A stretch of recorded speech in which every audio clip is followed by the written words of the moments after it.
বিশ্বের franchise cricket আসরগুলোতে spot ফিক্সিংয়ের ঘটনা নতুন কিছু নয়। তবে বাংলাদেশ প্রিমিয়ার লিগ বিপিএল যেন সেসবের শীর্ষে, অনলাইন কিংবা অফলাইন। বাংলাদেশের ঘরোয়া এই ফ্র্যাঞ্চাইজি আসর শুরু হলেই যেন ধুম পড়ে কোটি কোটি টাকার জোয়ার।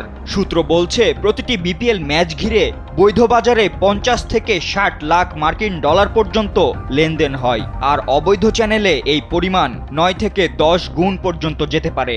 অর্থাৎ মোট লেনদেন প্রায় 5 থেকে 6 কোটি ডলার। আর এসব লেনদেনের সঙ্গে জড়িত থাকেন খোদ দেশি বিদেশি খেলোয়াড় ও টুর্নামেন্ট সংশ্লিষ্টরাই। সম্প্রতি এমনই এক সংবাদ প্রকাশ করেছে দেশের শীর্ষস্থানীয় এক জাতীয় গণমাধ্যম।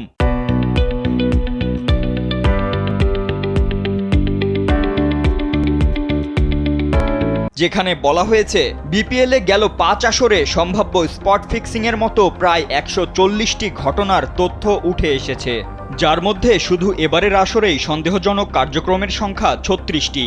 এসব ফিক্সিংয়ের অভিযোগের তীর স্থানীয় ও বিদেশি মিলিয়ে 60-এর অধিক খেলোয়াড়কে ঘিরে। কিছু খেলোয়াড়ের নাম তো উঠে এসেছে একাধিকবার। যদিও ইতোমধ্যেই এসব নিয়ে তদন্ত চলছে, তবুও সুনির্দিষ্ট তথ্য প্রমাণ ও নির্ভরযোগ্য সাক্ষীর অভাবে ফিক্সিংয়ের ছায়াকে কোনো মতেই দূর করা যাচ্ছে না বিপিএল থেকে, যার জন্য আন্তর্জাতিক অঙ্গনে এই আসর এখন সবচেয়ে দুর্নীতিগ্রস্ত লিগগুলোর একটি হিসেবে পরিচিতি পাচ্ছে।